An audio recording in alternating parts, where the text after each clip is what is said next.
Mantan istriku kembali ke masa kuliah kami untuk memulai rencananya menjadikanku suami idealnya. Dia bahkan merias wajahnya dengan cantik dan hati-hati, berharap bisa memberikan kesan yang baik padaku.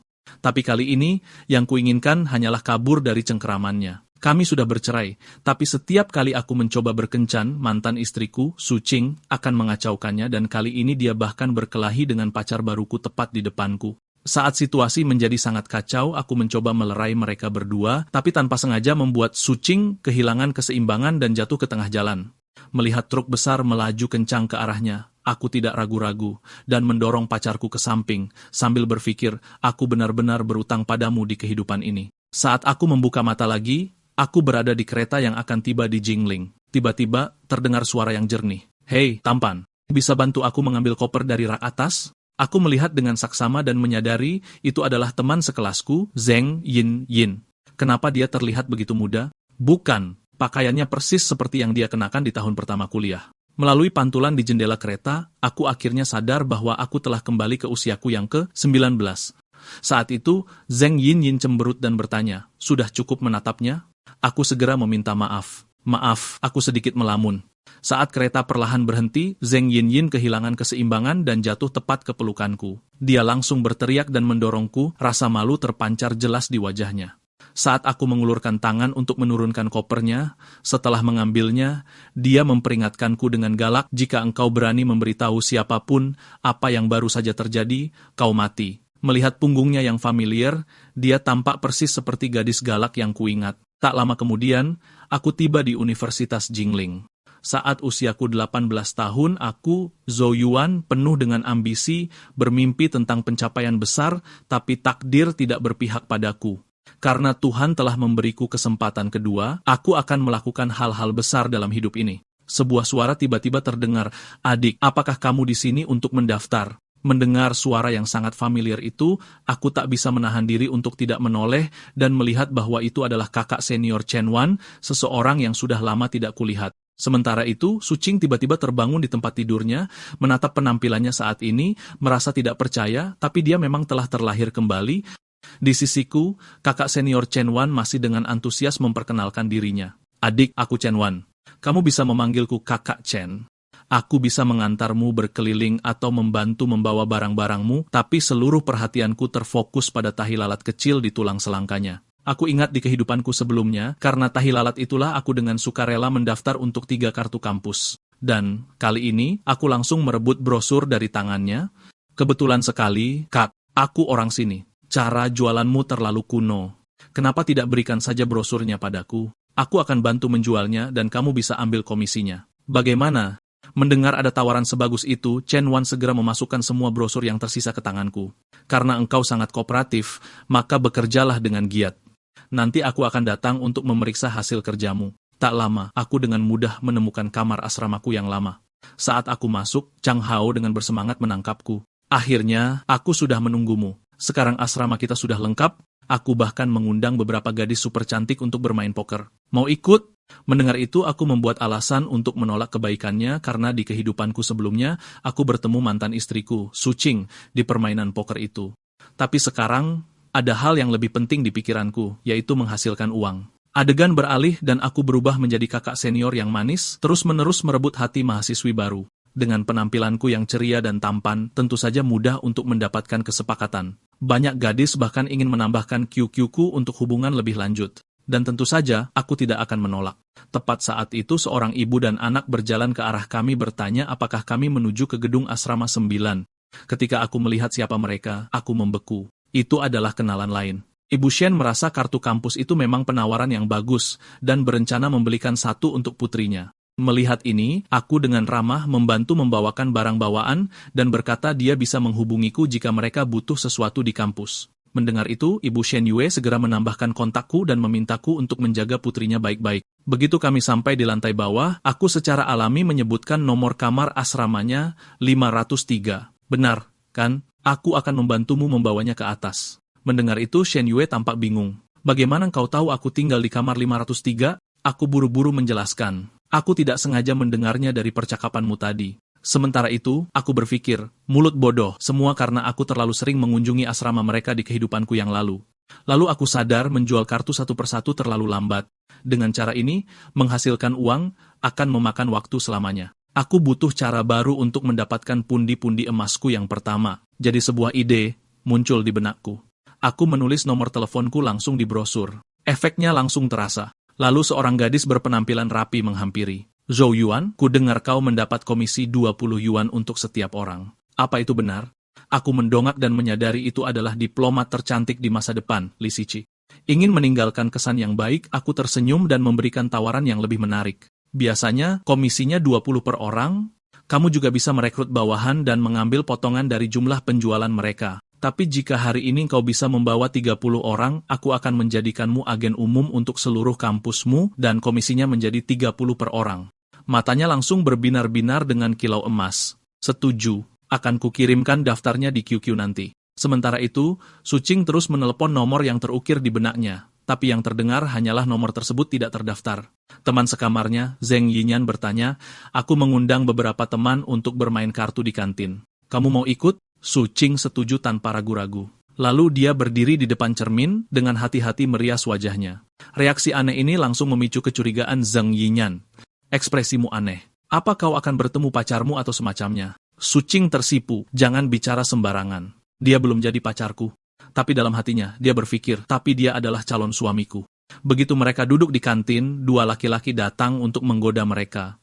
Sucing mengira itu adalah Zhou Yuan, jadi dia langsung berdiri untuk menyambutnya. Tapi setelah melihat siapa mereka, wajahnya langsung meredup. Kenapa kalian berdua? Di mana Zhou Yuan? Chang Hao menjawab. Dia bilang ada urusan dan tidak bisa datang. Berpikir, sial, betapa beruntungnya Zhou Yuan, dia bahkan tidak ada di sini dan gadisnya masih memikirkannya. Mendengar ini, Suking sedikit panik. Bagaimana ini bisa terjadi? Apakah ini efek kupu-kupu yang disebabkan oleh kelahirannya kembali? Zheng Yin terkikik. Pacar kita ngambek ya?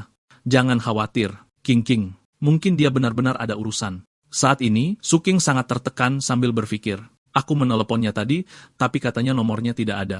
Apakah ada yang salah dalam kehidupan ini? Untuk menjalankan rencana pelatihan suaminya dengan lancar, dia bahkan memakai riasan cantik untuk meninggalkan kesan yang baik padaku. Tapi kali ini, aku hanya ingin lepas dari cengkeramannya, jadi aku membuat alasan untuk tidak ikut main kartu. Meskipun aku akhirnya tetap bermain dengan Chong Hao dan yang lainnya.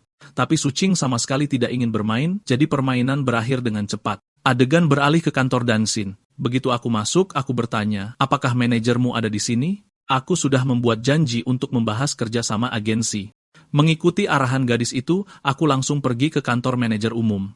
Manajer itu melihat betapa mudanya aku, dan mengira aku bercanda tentang menjadi agen. Aku menyerahkan buku catatanku. Manajer, ini baru daftar awal, 58 asrama, 247 mahasiswa baru, telah mengonfirmasi minat yang mencakup 3 perguruan tinggi. Dia membolak-balik daftar itu dan mengangguk. Jumlah yang mengesankan. Baru beberapa hari sejak sekolah dimulai dan kamu sudah punya lebih dari 30 agen? Apa kamu sudah bicara dengan kantor Denshin di kampus utama? Berapa potongan harga yang mereka tawarkan? Aku tersenyum. Untuk paket 150 yuan, paling banyak mereka kasih 70%, tapi aku mau 80. Mendengar ini, manajer itu terlonjak kaget. 80% boleh saja. Lalu aku menambahkan, aku tidak butuh banyak komisi, jadi aku ingin hak agen umum kampus tertinggi di area ini. Selain itu, aku mau potongan 60% dan 30% kartu prabayar serta materi. Manajer itu tertawa main-main. Jadi engkau mencoba mengambil semuanya? Apa kau tahu batas biayaku? Tapi aku sudah menduga reaksinya. Sejujurnya, keluargaku menjalankan bisnis ini, dan musim emas mahasiswa baru hanya berlangsung setengah bulan. Aku bisa membantumu mendapatkan 40% pangsa pasar kota universitas, menyingkirkan setidaknya 2 pesaingmu. Anda mendapatkan stabilitas. Aku mendapatkan komisi. Sama-sama untung. Mendengar ini, manajer itu menjentikkan jarinya, ambisius di usia yang begitu muda, waktu dan tempat kau yang tentukan. Aku akan mengantar barangnya tepat waktu. Ayo kita tanda tangani kontraknya sekarang. Baiklah kak, satu hal lagi.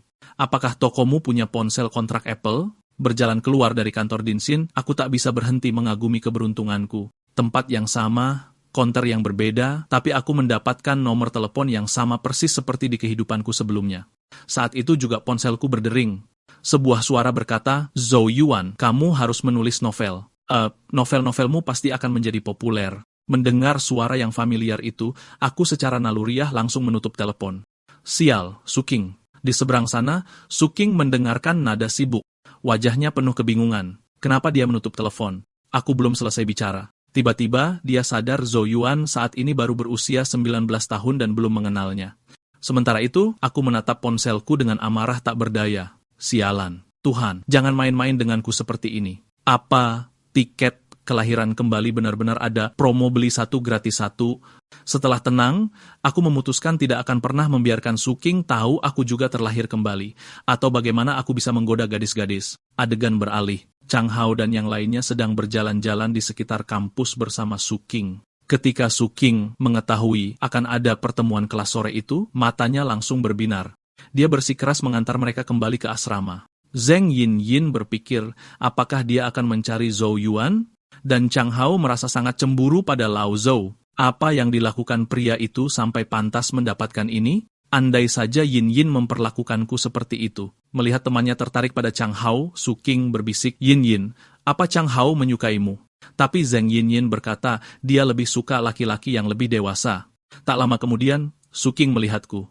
Kasih sayangnya yang jelas, siapapun bisa melihat dia menyukaiku. Zheng Yinyin juga terkejut. Jadi anak laki-laki yang ditemuinya di kereta adalah Zhou Yuan. Aku sengaja pura-pura tidak mengenalnya. Kamu siapa? Kenapa kamu tahu namaku? Tapi dalam hatiku, kupikir, Suking benar-benar cantik saat masih muda. Pantas saja aku jatuh cinta begitu dalam di kehidupan sebelumnya.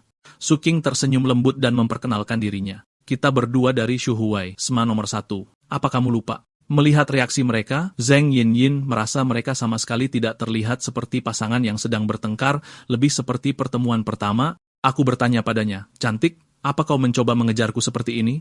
Tapi Suking tidak menyangkalnya. Zhou Yuan, mari kita saling mengenal lagi.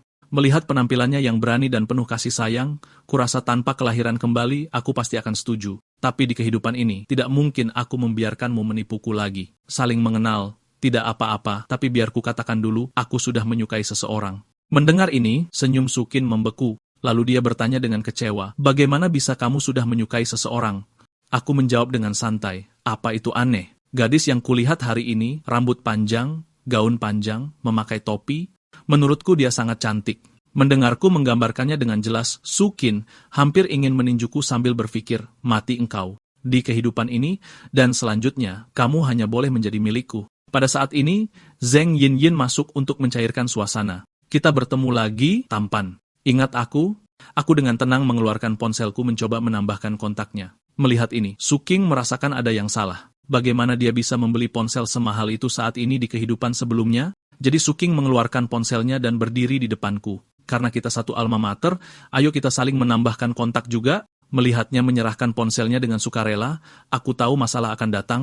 Aku sedang memikirkan cara untuk menolaknya. Untungnya, Zhongyin menghentikannya dengan senyuman. Jangan sekarang, lain kali saja. Oke? Di samping kami, Chang Hao mengecek ponselnya dan berkata, dosen pembimbing mengumumkan rapat kelas akan diadakan jam 7 malam ini. Kita akan memilih pengurus kelas. Mendengar itu, aku segera menarik Chang Hao dan menuju ke kelas. Syukurlah, rapat kelas menyelamatkanku. Saat itu, ruang kelas sudah penuh. Li Chong dan Chong Hauer diam-diam mendiskusikan gadis-gadis di sekitar mereka. Li Chong berkata, lihat yang di arah jam 9-ku, cantik dan berkarisma. Chong Hauer membalas, mata macam apa yang kau punya? Dia terlihat cantik bagimu? Namun, Li Chang terlihat sangat jijik. Cih, kamu hanya suka gadis seperti Zheng Yinyin, 2 kaki seperti tiang listrik. Apa bagusnya itu? Chang Hao merangkul Li Chang dan menunjuk ke sisi lain ruangan. Bro, ku beritahu ya di kelas kita, lihat gadis di sebelah yang kusebutkan tadi. Itu baru yang namanya bagus. Li Chong merentangkan tangannya. Biasa saja. Gadis seperti itu terlalu kurus. Mereka terlihat kurang gizi. Saat itu, guru masuk. Halo semuanya. Saya dosen pembimbing kalian, Yu Changjin. Saya akan bersama kalian selama 4 tahun ke depan. Sebelum latihan militer, adakah yang mau menjadi ketua kelas sementara? Saat aku masih mencoba mengingat siapa ketua kelas di kehidupanku sebelumnya, seorang gadis berdiri lebih dulu. Namaku Gu Yao Yao. Aku dari Wanan dan aku ingin mencalonkan diri sebagai ketua kelas wanita. Lalu seorang anak laki-laki bernama Jiang Chao juga berdiri. Dia bilang dia penduduk lokal dari Jinling dan ingin mencalonkan diri sebagai ketua kelas pria. Tapi aku menggunakan waktu pemilihan untuk mempromosikan kartu kampus. Maaf menyita waktu sebentar. Aku Zhou Yuan, agen umum kota Universitas CNLN. Kalau mau mengajukan kartu, ingat cari aku. Dosen pembimbing tertegun dengan kelakuanku dan hendak menghentikanku, tapi aku juga menganggapnya sebagai pelanggan. Pak Yu, paket ini bagus sekali untuk mencari materi. Apakah Bapak mau mendaftar satu juga? Lalu aku dengan lancar berdiri di podium dan menjelaskan, sebenarnya, untuk asrama berisi 4 orang, cukup satu kartu saja. Maka biaya internet hanya 15 yuan sebulan. Kalau kalian mau jadi subagen, kalian juga bisa mencariku. Satu kartu memberimu komisi 30 yuan. Bawa 30 orang, komisinya jadi 50. Tapi sebelum itu, kuharap kalian memilihku dalam pemilihan ketua kelas. Jika aku menjadi ketua kelas, aku akan memberi semua orang tambahan data 50 GB. Dosen pembimbing terkejut dengan kemampuanku mengendalikan suasana dan berpikir, jika dia menjadi ketua kelas, apakah 4 tahun ke depan akan mudah bagiku? Dan seperti yang diharapkan, aku terpilih menjadi ketua kelas sementara dan Gu Yao menjadi wakilnya. Setelah rapat, Gu Yao juga ingin mengajukan kartu kampus. Aku bingung. Bukankah Luyu dari asramamu sudah punya? Kenapa kamu masih mau? Tapi dia bercanda mengatakan ingin mendukung bisnisku. Aku tidak banyak bicara dan malah memberitahu semua orang, kalau besok kalian sibuk, kalian bisa titipkan KTP kalian padaku dulu, aku akan mengurus pendaftarannya nanti. Lalu seorang gadis menghampiri sambil tersenyum. Zhou Yuan, aku baru saja membawa 5 orang untuk mendaftar kartu. Jangan lupakan komisiku. Melihat kami mengobrol dengan gembira, Gu Yao membanting KTP-nya ke atas meja. Lalu dia mencondongkan tubuh ke dekatku dan berkata, Ketua kelas, aku mempercayakan segalanya padamu sekarang. Jangan berani-berani kau tunjukkan ini pada orang luar atau harganya akan jauh lebih mahal dari datamu yang 50 GB itu. Tapi sebenarnya dia berpikir, masih berani mengabaikanku? Kali ini kau dalam masalah besar. Tepat saat teman sekamarku dan aku selesai mandi, kami bertemu dengan seorang gadis dalam perjalanan kembali ke asrama. Dia menggembungkan pipinya dan menatapku sambil berkata, Kak, aku mengirimimu pesan online tentang kartu kampus. Kenapa kakak tidak membalasku? Mendengar itu aku tersenyum dan berkata, jangan berdiri di sini kena angin, nanti kamu masuk angin. Kalau kamu sakit, kamu tidak akan bisa datang besok untuk mengambil kartunya. Karena perhatianku yang tiba-tiba, semua ketidakpuasannya langsung lenyap. Baik, terima kasih atas perhatiannya, Kak. Dah. Setelah itu, cukup banyak gadis di jalan yang menyapaku dengan antusias. 3 lainnya melihat betapa populernya aku dan mengira aku punya trik rahasia. Jadi begitu kami kembali ke asrama, mereka mengelilingiku. Dihadapkan dengan kecurigaan mereka, aku tidak punya pilihan selain berbohong bahwa aku punya saudara kembar yang merupakan mahasiswa tingkat 2 di sini. Berita mengejutkan ini membuat mereka bertiga melebarkan mata. Kamu tidak bohong pada kami, kan? Jika itu benar, Jo tua, kamu tidak akan pernah khawatir mencari pacar lagi. Saat itu, ponselku berdering. Itu telepon dari Shiki. Begitu aku angkat, dia berteriak di telepon, Zhou Yuan, aku sudah menyelesaikan kuota 30 orang, aku bertanya bagaimana caranya.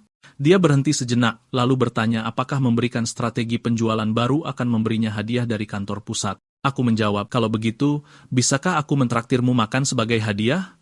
Tapi Li Shiki mengejutkanku dan bertanya, bisakah kamu memberiku uang tunai saja? Chong Hao dan Li Chong melihatku ditolak dan diam-diam menertawakanku. Karena tak berdaya, aku berkata, jika metodemu benar-benar efektif, aku akan memberimu 200. Baru setelah itu dia menjelaskan metodenya. Dia memposting ID mahasiswa di forum kampus, menjual kartu seharga 140 yuan untuk teman sekelas kami, dan 145 yuan untuk mahasiswa dari luar yang mencarinya. Tapi aku merasa ini bisa menimbulkan masalah. Menurunkan harga sebesar 5 yuan setiap kali bisa mendatangkan masalah dari agen kartu kampus lainnya. Sebaiknya aku mengingatkannya lain kali. Setelah aku menutup telepon, teman-teman sekamarku berkumpul menggodaku. Siapa gadis itu? Rekan bisnis? Kenapa tidak ada yang mencari kita untuk bekerja sama? Aku hanya tertawa. Apa yang bisa kukatakan? Abangmu ini memang tampan dan pandai berbisnis. Malamnya, aku sadar aku masih belum bisa lepas dari cengkraman Suking. Dia meringkuk di lenganku, berkata dengan lembut, jika kamu berani menindasku, aku tidak akan melepaskanmu, baik di kehidupan ini maupun di kehidupan selanjutnya. Tiba-tiba, aku tersentak bangun. Aku berpikir, aku tidak menyangka akan benar-benar ada kehidupan selanjutnya. Dengan kesuksesan besar bisnis kartu kampusku kali ini, dia mungkin mulai curiga. Sepertinya aku butuh kesempatan untuk mengujinya. Keesokan harinya, aku tiba di gimnasium lebih awal untuk mengambil seragam latihan militer. Melihat Gu Yao juga ada di sana, aku langsung menyerahkan seragam itu kepadanya dan berkata, aku harus pergi ke gerbang sekolah untuk bertemu staf dari aula bisnis, tolong bantu bagikan seragam ini nanti. Gu Yao tidak menolak. Sebaliknya, dia memberitahuku bahwa jika aku menghasilkan uang, aku harus ingat untuk mentraktirnya makan. Mendengar itu, aku langsung berkata, bahkan jika aku tidak menghasilkan uang, aku tetap harus mentraktirmu makan. Adegan ini kebetulan dilihat oleh teman sekamarnya, Lu Yu. Bukankah kita sudah sepakat di asrama bahwa akulah yang mengejar Zhou Yuan? Apa kau mengajaknya makan malam tepat di depanku? Tapi Gu Yaoyao hanya merentangkan tangannya. Zhou Yuan bukan pacarmu. Semua orang berhak mengejarnya secara adil. Melihat mereka berdua yang penuh dengan aura permusuhan, Su Qing berpikir, apa yang sebenarnya dilakukan Zhou Yuan? Semua ini tidak pernah terjadi di kehidupan sebelumnya. Pada saat ini, Zheng Yinyan tiba-tiba menepuk punggungnya, hampir membuat jiwa Su Qing terbang. Kenapa kamu melamun? Apa kamu melihat calon pacarmu? Su Qing mengoreksi, dia pacarku sebentar lagi. Mendengar nada tegas Su Qing membuat Zheng Yinyan semakin penasaran. Pesona macam apa yang dimiliki Zhou Yuan hingga membuat seseorang sehebat Su Qing jatuh cinta sedalam-dalamnya? Tapi Su Qing tidak mau menjelaskan lebih jauh. Baiklah, ayo kita bagikan seragamnya dulu. Saat itu, Chang berjalan ke arah Zheng Yinyan. Zheng Yinyan berkata, waktu yang tepat. Katakan padaku, apa sebenarnya hubungan antara Zhou Yuan dan Su Qing? Tapi Chang Hao berkata, aku sama sekali tidak suka Su Qing. Mendengar ini, Su Qing belum bereaksi, tapi Zheng Yinyan sudah cemas. Apa kau bercanda? Su Qing kami itu seperti bos wanita level drama. Dia tidak pernah kalah bahkan saat berbicara dengan konselor. Tapi Chang Hao berkata, si Zhou kita juga hebat. Dia tidak hanya menjadi ketua kelas kita, tetapi juga berhasil mendapatkan gelar agen umum kartu kampus di kota universitas. Sekarang kita hanya butuh paket bulanan 59 yuan untuk mendapatkan broadband seharian penuh. Mendengar ini, Zheng Yinyan terkejut. Murah sekali? Kenapa engkau tidak memberitahuku lebih awal? Dia berpikir, aku pernah mendengar seorang senior menyombongkan diri tentang berapa banyak uang yang dia hasilkan dari menjual kartu kampus. Jika Zhou Yuan adalah agen umumnya, dia pasti menghasilkan lebih banyak lagi. Tapi meski begitu, bagaimana mungkin dia tidak menyukai Su Qing? Tepat setelah itu dia meminta Chang Hao untuk mengirimkan WeChat Zhou Yuan, mengatakan dia juga ingin membeli kartu. Ketika Chen Wan melihatku lagi, dia masih membanggakan hasil kerjanya selama beberapa hari terakhir. Mendengar itu, aku tersenyum canggung. Kak, berapa komisi yang mereka berikan per orang? Chen Wan terlihat sangat bangga. 30 per orang. 20 orang ini menghasilkan 600. Itu cukup banyak. Bagaimana kalau begini? Kau jual info 20 orang ini padaku, dan aku akan memberimu 50 yuan per orang. Sebelum Chen Wan bisa bereaksi, beberapa gadis berseragam aula bisnis muncul. Direktur Zhou, kampusmu benar-benar sulit ditemukan, tapi untungnya kami tetap tiba di sini tepat waktu. Aku mengeluarkan ponselku dan memeriksa. Masih ada 10 menit sebelum waktu pemrosesan kartu yang dijadwalkan. Kalau begitu, bantu aku proses yang ini dulu. Petugas wanita itu mengambil KTP dan menyeringai. Dia cantik sekali. Jangan bilang dia pacarmu? Aku bercanda. Mana mungkin? Aku masih menunggumu putus supaya aku bisa dapat kesempatan. Mendengar aku mengobrol begitu akrab dengan staf aula bisnis, Chen Wan menarik bagian belakang kemejaku. Baru saat itulah aku ingat telah melupakannya. Yah, Kak, biar aku perkenalkan diri lagi. Aku Zhou Yuan, agen umum, kota universitas, CNLN. Jika engkau bekerja di bawahku, komisimu pasti akan lebih tinggi daripada di sana. Tidak lama kemudian, tempat itu dikelilingi oleh orang-orang. Meskipun hanya 22 dari 30 orang yang dihitung Li Shiki kemarin yang muncul, aku tidak keberatan. Karena sekali momentum tercipta, menarik orang tidak akan menjadi masalah. Melihat aku mulai kewalahan, dia bahkan maju untuk membantu memperkenalkan layanannya. Benar saja, aku tidak salah menilainya. Keramaian di sini dengan cepat menarik perhatian banyak orang tua mahasiswa baru. Aku dengan sabar menjelaskan kepada mereka, Paman, kartu SIM lokal ini bukan hanya murah untuk menelepon. Setiap bulan, Anda mendapatkan 30 GB data umum ditambah broadband gratis. Sangat praktis untuk mencari bahan pelajaran. Setelah mendengar ini, para orang tua semua merasa ini penawaran yang bagus. Tapi melihat antrean yang begitu panjang, mereka bertanya-tanya kapan bisa selesai. Aku langsung menebak pikiran mereka. Paman, Bibi tidak perlu terburu-buru. Di belakang pamflet ini ada peta sekolah. Kalian bisa mengantar anak kalian ke asrama dulu dan kembali lagi nanti. Kata-kataku membuat mereka semakin senang. Baik Li Exici maupun Chan Waner tenggelam dalam pikiran. Yang satu berpikir untuk mengambil kesempatan menghasilkan uang, dan yang lain berpikir berapa banyak komisi yang bisa didapat dari 20 orangnya. Tak lama, Li Exici meniru caraku menjelaskan kepada seorang bibi, tetapi orang tuanya tidak terlalu tertarik dan melambaikan tangan sebelum pergi. Melihat ini, aku bergegas menghampirinya untuk menghiburnya. Hal semacam ini sangat umum terjadi. Jangan berkecil hati. Sementara Chin Won, dia menghubungi kliennya melalui telepon mengatakan dia akan mengikutiku mulai sekarang. Menjelang siang, aku membeli makanan dan air agar semua orang bisa beristirahat bergiliran. Aku berpikir dalam hati bahwa keberuntungan besar ini akhirnya datang padaku. Saat itu, Chang Hao datang bersama Zheng Yinyin dan Su Qing. "Jo tua, kau pasti menghasilkan banyak uang pagi ini. Seperti yang kutakutkan, kenapa Su Qing harus ikut juga?" Zheng Yinyin angkat bicara lebih dulu. "Zhou Yuan, aku sudah menambahkanmu di WeChat. Kenapa tidak kau setujui?" Aku menggaruk kepala dan berkata, aku terlalu sibuk sepanjang pagi untuk mengecek ponsel. Tanpa diduga, dia langsung merebutnya, menambahkan dirinya sendiri dan bertanya, "Kau pakai iPhone 5S? Ini model terbaru. Berapa harganya?" Aku cepat-cepat menjelaskan kalau ini hadiah dari gerai operator. Mendengar itu, mata Zheng Yinyin langsung berbinar. Gerai operator membagikan iPhone. Apa mereka buka lowongan? Bolehkah aku bergabung? Pada saat ini, Su Qing akhirnya tidak bisa menahan diri. "Zhou Yuan, bagaimana engkau tiba-tiba menjadi agen umum? Kau tidak seperti ini sebelumnya." Mendengar itu, aku tidak menunjukkan ekspresi yang baik padanya. "Kenapa aku tidak bisa menjadi agen umum? Teman sekelas Su, sepertinya engkau memberiku perhatian khusus." Menghadapi nada agresifku, Su Qing sama sekali tidak mundur. Dia menatap lurus ke arahku dan bertanya, "Apa kau benar-benar orang dari dunia ini?" Sebelum aku sempat menjawab, Zheng Yinyin tertawa terbahak-bahak. "Su Qing, kau lucu sekali. Kalau dia bukan dari dunia ini, lalu dari dunia mana lagi?" Sejujurnya, jantungku berdebar kencang. Aku tidak menyangka kecurigaannya setajam ini. Untungnya, Shen Yue muncul saat itu dan memecah pembicaraan. "Kakak Zhou, lama tidak bertemu." Melihatnya, aku tersenyum canggung. "Maaf soal kemarin, karena berpura-pura menjadi senior dan menipumu dan ibumu. Aku benar-benar tidak punya pilihan." Zheng Yinyin menimpali dari samping. "Minta maaf saja tidak cukup. Karena engkau sudah menipu Shen Yue kami, engkau harus mentraktir kami makan malam." Saat kami sedang asyik mengobrol, Liu Sue dan Li Sueki berjalan mendekat. Aku segera memperkenalkan mereka. "Ini sahabatku, Liu Sue. Dia kuliah di Fakultas Teknik sebelah."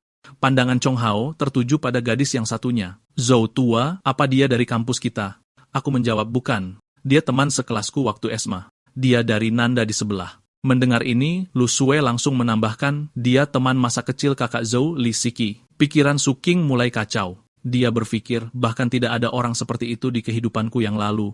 Apa mereka diam-diam berhubungan selama ini? Gaban Suna. Saat itu, beberapa sepeda motor berhenti tepat di depan kami. Gadis berambut merah di depan bertanya dengan agresif, "Apa kalian menjual kartu SIM kampus?" Dari sikapnya, semua orang tahu mereka tidak datang dengan niat baik. Melihat pelanggan mendekat sendiri, Li Siki tersenyum dan melangkah maju. "Harganya 145 kalau kau mau beli kartu di sini. Kalau kalian banyak orang, aku bisa bantu ajukan diskon yang lebih besar." Tanpa diduga, gadis berambut merah itu menepis pamfletnya. "Yang lain jual 150 dan kau jual 145? Siapa yang memberimu nyali untuk mencuri bisnis kakakku?" Li Siki terkejut. "Aku tidak mengerti maksudmu. Kalau tidak mau beli kartu, ya sudah tidak usah." Tapi gadis berambut merah itu menolak mundur dan mencengkeram lengan Li Siki. "Bukannya kau yang suka mengganggu pasar? Kenapa sekarang kau takut?" Li Xii memberanikan diri. "Lepaskan aku. Memberikan nilai lebih baik untuk layanan yang sama itu hal normal dalam bisnis. Jika keunggulan harga dianggap mencuri, maka semua inovasi dan kemajuan tidak akan mungkin terjadi." Gadis berambut merah itu menjadi tidak sabar dan mendorongnya dengan keras, bahkan mengumpat persetan dengan seleksi alammu. Saat itu, sebuah lengan yang kokoh menangkap Li Shiqi sebelum dia jatuh. Berada dalam pelukan Zhou Yuan, sentuhan kasih sayang samar muncul di dalam hatinya. Aku kemudian menempatkannya di belakangku dan menyatakan bahwa akulah penanggung jawab di sini. Lah ada masalah, mereka harus menghadapiku. Bahkan Zheng Yinyan merasa momen itu sangat keren. Lalu terdengar lagi deru mesin sepeda motor. Seorang pria pirang kekar berjalan ke tengah kerumunan. Dari gadis berambut merah itu, kami tahu bahwa dia adalah kakaknya yang juga menjual kartu SIM kampus. Pria itu berdiri di depanku dan berkata, "Kukira kau itu hebat, tapi ternyata kau hanya sekelompok bocah ingusan. Orang-orangmu datang ke wilayahku dan menjual kartu dengan harga lebih murah. Tidakkah menurutmu itu sedikit tidak adil bagiku?" Aku menatapnya dengan tenang. "Jika engkau bisa menunjukkan aturan yang melarang penjualan kartu SIM di kampus Jinking, aku akan mengembalikan setiap sennya. Jika tidak, maka semua orang bersaing sesuka mereka.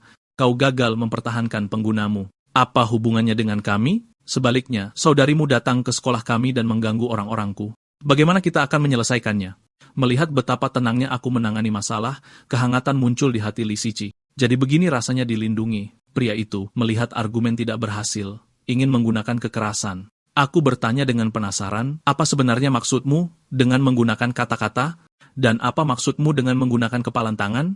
Melihat aku tidak terpengaruh, dia melontarkan tantangan malam ini jam 8. kedai barbeku di Jalan Shuefra, lalu dia pergi bersama orang-orangnya. Setelah mereka pergi, Li Shiki meminta maaf, tapi aku meyakinkannya, tidak apa-apa. Tidak pernah ada pembagian wilayah. Mereka hanya iri. Ini bukan salahmu. Zheng Yinyan melirik Su Qing yang murung dan menggoda, lembut dan bertanggung jawab. Pacar masa depanmu tidak akan mudah didapatkan. Su Qing tiba-tiba menyadari sikapnya yang tenang dan protektif persis seperti dirinya 10 tahun kemudian. Chang Hao berbisik pada Zheng Yinyan, lihatlah masalah asmara si Zhou, ayo kita jaga jarak. Akhirnya, tidak bisa menahannya lagi, Su Qing meledak. Zhou Yuan, jelaskan dirimu. Apakah ini Li Shiki, orang yang kau bilang kau sukai? Mendengar itu, aku menatapnya dengan sangat acuh tak acuh. Su Qing, dalam kapasitas apa kau menanyaiku? Memangnya dia ada urusan apa denganmu? Melihat ketegangan tiba-tiba memuncak, Zheng Yinyan dengan cepat menarik Su Qing ke samping. Sudahlah, Cing Cing. Jangan ikut campur urusan agen umum. Bukankah kita di sini untuk mengambil kartu SIM? Melihat aku masih bersikap buruk padanya, Su Qing membulatkan tekadnya. Dia harus merencanakan langkah selanjutnya dengan hati-hati. Setelah itu, aku bertanya pada Liu Xue, berapa banyak orang yang bisa kau panggil malam ini? Dia bilang semua 49 anak laki-laki di kelasnya bisa datang. Selain itu, aku masih punya 3.500 yuan. Ambillah dan traktir semua orang nanti. Aku berterima kasih padanya dulu, lalu melemparkan setumpuk uang tunai padanya. Bro, bagaimana bisa aku mengambil uangmu?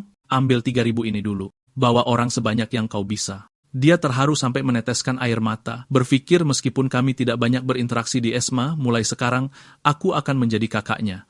Setelah Liu Xue pergi, aku melihat Li Shiki di sampingku. Ayo pergi. Aku akan mengantarmu kembali ke kampus. Di perjalanan, dia menghitung komisi hari ini berulang kali, takut dia mungkin memanfaatkanku.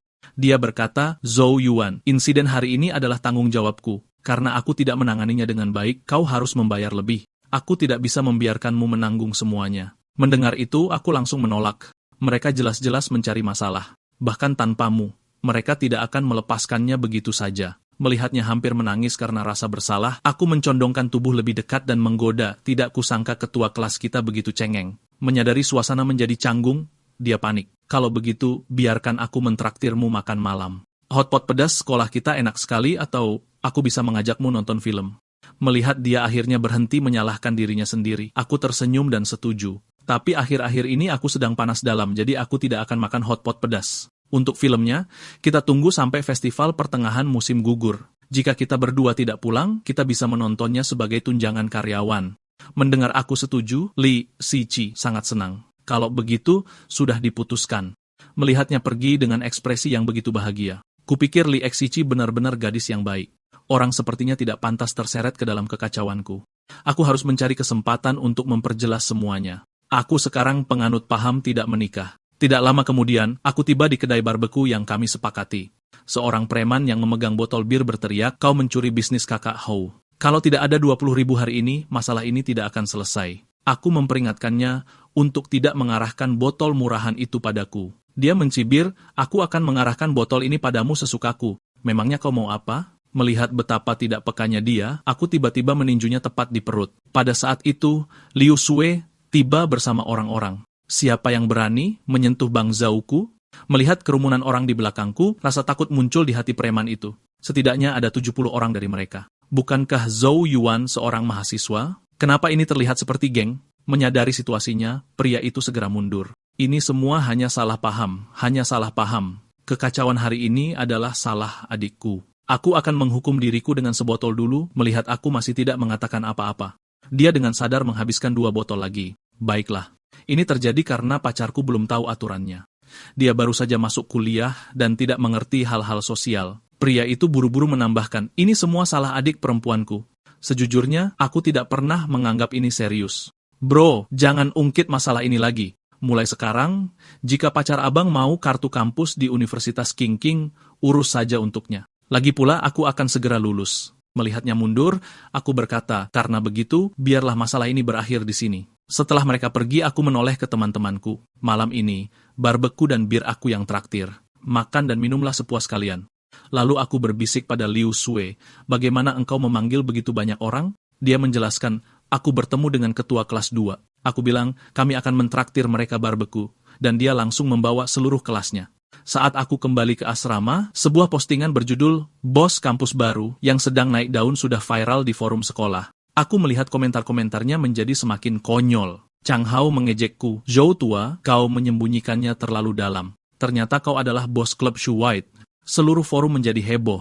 Aku langsung menelepon, karena ini bisa merusak reputasiku. Halo, postingan di forum ini sama sekali tidak akurat. Tolong segera hapus. Pria itu terdengar seenaknya. Siapa kau? Kau pikir aku akan menghapusnya hanya karena engkau menyuruhku? Tapi begitu dia mendengar nama Zhou Yuan, sikapnya berbalik 180 derajat. Baik Kak Zhou, aku akan menghapusnya sekarang juga. Bahkan sebelum aku bisa bersantai, Su King menelepon lagi. Setelah ketiga gadis itu kembali ke asrama, Zheng Yinyin dengan cepat memotret kaki Su King, berpikir akan sayang sekali jika tidak mengabadikannya. Nanti akan aku unggah di peringkat ratu kaki di forum. Dia pasti akan mendominasi daftar itu. Kelihatannya dia sedang menjadikannya bahan candaan. Su King mencoba merebut ponsel untuk menghapus foto-foto itu. Keduanya saling kejar-kejaran dan membuat keributan. Shen Yue dengan cepat memisahkan mereka. Sudah, berhenti bercanda. Su King, bukankah kau penasaran bagaimana Zhou Yuan menjadi agen umum kartu kampus? Apakah kau sudah mendapatkan jawabannya? Zheng Yinyin menambahkan, iya. Dan dia bahkan menipu junior kita, Shen Yue. Lalu dia menirukannya dengan serius. Halo junior, aku senior Zhou dari tahun ketiga. Dan yang paling penting kau benar-benar percaya padanya. Lucu sekali. Wajah Shen Yue memerah. Mana aku tahu dia akan begitu strategis. Dia sama sekali tidak terlihat seperti mahasiswa baru. Zheng Yinyin tertawa dan bertanya pada Su King, tidakkah kau merasa Zhou Yuan itu seperti rubah tua? Sama sekali tidak seperti orang seumuran kita. Apa yang dia katakan dengan santai, ditanggapi serius oleh Su King. Sekarang dia punya lebih banyak alasan untuk mencurigai Zhou Yuan adalah orang yang terlahir kembali sama seperti dirinya. Sepertinya dia perlu mencari kesempatan untuk menghadapinya dengan benar. Saat itu, Zheng Yinyin menatap ponselnya dengan kaget. Sini lihat, ini berita yang sangat mengejutkan. Zhou Yuan sebenarnya adalah ketua klub Shu Huai yang dirumorkan, dan Liu Suekonon adalah pelindung agungnya. Bahkan ada fotonya di forum. Ini asli atau palsu? Tiba-tiba, dia mengerti. Pantas saja, Su King, kau sangat menyukainya. Kau pasti sudah tahu kalau dia adalah bos yang tersembunyi. Tapi Su King tenggelam dalam pikirannya. Dia jelas-jelas hanya mahasiswa biasa. Apa yang salah? Mungkinkah dunia ini berbeda dari dunia yang asli? Melihat ekspresinya yang aneh, Shen Yue berkata, postingan itu pasti dibuat-buat untuk mencari perhatian. Jangan dianggap serius. Tapi wajah Su King malah semakin muram. Tidak, aku harus bertanya padanya sekarang juga. Apakah Zhou Yuan ini masih orang yang sama dengan yang aku kenal? Tepat setelah itu, dia segera menekan nomor yang sudah dikenalnya itu. Begitu panggilan tersambung, Su King terus bertanya, apa kau benar-benar Zhou Yuan atau bukan? Aku membentak, apa ada yang salah dengan kepalamu? Kalau aku bukan Zhou Yuan, lalu aku siapa? Kau ada waktu akhir pekan ini? Bisa kita bertemu? Tapi aku langsung menolak, tidak ada waktu. Aku akan menonton film dengan pacarku akhir pekan ini. Su King merasa seperti disambar petir. Dia punya pacar, artinya dia bukan dia yang dulu. Dia terlihat sama sekali tidak bersemangat. Kedua temannya bergegas menghampirinya. Jangan menakuti kami. Apa yang terjadi? Begitu telepon ditutup, emosi Su King hancur. Dia punya pacar. Dia bukan lagi Zhou Yuanku. Dia bukan orang yang dulu peduli padaku. Jika di dunia ini tidak ada lagi dia, lalu apa gunanya aku ada? Zheng Yinyin mencoba menghiburnya. Jadi kenapa kalau dia punya pacar? Kau luar biasa. Kau tidak akan pernah kekurangan peminat. Lupakan saja. Aku akan tanyakan pada Chang Hao untukmu. Su King kembali sedikit sadar dan menghela napas. Jangan tanya. Aku mungkin tidak akan menikah seumur hidup ini. Zheng Yinyin tidak pernah menyangka Zhou Yuan akan sangat memengaruhinya. Su King menjelaskan, saat kau benar-benar bertemu seseorang yang kau sukai, kau akan mengerti. Lalu notifikasi WeChat berbunyi. Zheng Yinyin menunjukkan ponselnya. Su King, bagaimana kalau Zhou Yuan tidak punya pacar? Chang Hao bilang Zhou Yuan sendiri yang memberitahunya kalau dia tidak punya pacar dan dia pergi ke sekolah kejuruan untuk menjual kartu kampus hanya karena keluarga gadis itu sedang kesulitan. Dia bahkan menghabiskan lebih dari 4.000 yuan untuk itu. Meskipun semua itu hanya salah paham, sikapnya yang asing tetap membuat Su King bingung. Zheng Yinyin langsung bersemangat. Asing apanya? Katakan saja kalau kau ingin bertanya langsung padanya. Serahkan sisanya padaku. Lalu dia menggunakan kebahagiaannya sendiri sebagai alat tawar dan memanfaatkan Chang Hao sepenuhnya. Ketika Chang Hao melihat pesan dari dewinya, dia langsung berlari ke arahku dan memainkan kartu emosional. Kak Zhou, selamatkan aku. Yin sangat marah. Katanya, engkau menindas orang. Dia mau aku mengatur acara kumpul asrama dan bilang, kamu harus datang. Aku bersikap acuh tak acuh. Amukannya tidak ada hubungannya denganku, tapi dia terus memohon, ayolah Kak Zhou. Ini acara kumpul pertama asrama kita. Tunjukkan saja wajahmu. Aku sudah setuju dengannya. Kalau kamu tidak pergi, aku akan terlihat seperti pembohong di hadapannya. Dia melihat kedua teman sekamar lainnya. Benar, kan, teman-teman? Bukankah suasananya akan rusak kalau Zhou tidak datang? Li Chong dan yang lainnya mengangguk. Ya, Kak Zhou, ayolah. Jangan pernah menolak keuntungan gratis. Saat ini, aku tahu aku tidak punya jalan keluar. Jika aku tidak setuju, dia tidak akan berhenti. Tapi aku memperingatkannya lebih dulu, kamu yang bayar. Baru setelah itu aku akan mempertimbangkannya. Li Chang menggaruk kepalanya dan berkata pada Chong Hao, makan pertama asrama kita dibayar oleh Hao Ji. Aku merasa sedikit bersalah. Chang Hao melengkungkan bibirnya. Apa maksudmu aku yang bayar? Mari kita perjelas. Aku hanya mentraktir Kak Zhou. Saat itu, nada dering telepon memotong percakapan kami. Aku mengangkatnya dan langsung mendengar Lou Shua berteriak sekuat tenaga, Kak Zhou, apa kamu lihat forumnya? Perkumpulan Siu Hawaii kita sedang meledak. Aku resmi jadi pelindung agung dan kamu bosnya. Mendengarnya berteriak seperti orang gila, aku membentak, apa kamu punya sesuatu yang penting? Kalau tidak, aku tutup teleponnya. Dia sedikit tenang. Bukan masalah besar Kak Zhou. Hanya melaporkan reputasi gemilang perkumpulan kita. Dan ada sesuatu tentang sekolah kita, Menteri Hubungan Eksternal mengambil komisi gila-gilaan. Mahasiswa bekerja seperti anjing dan hanya dapat 100 yuan sehari, sementara dia tidak melakukan apa-apa dan mengantongi 50. Kamu lebih pintar dariku. Bisakah kamu memikirkan cara untuk menghadapinya? Aku terdiam sejenak. Beberapa orang sangat suka mengeksploitasi tenaga kerja gratis. Di kehidupanku sebelumnya, aku tidak bisa mengubah apapun. Tapi sekarang berbeda. Aku mengingatkannya, karena semua mahasiswa mendengarkanmu, kenapa tidak melewati menteri itu dan melakukannya sendiri? Pasar tenaga kerja pernikahan sangat besar saat ini, dan semua teman sekelasmu butuh pekerjaan paruh waktu. Kamu bisa menjalankan jalurmu sendiri, tanpa biaya perantara, dan kamu bisa bernegosiasi langsung. Lou Shua tiba-tiba mengerti. Benar kan? Kenapa aku tidak memikirkannya?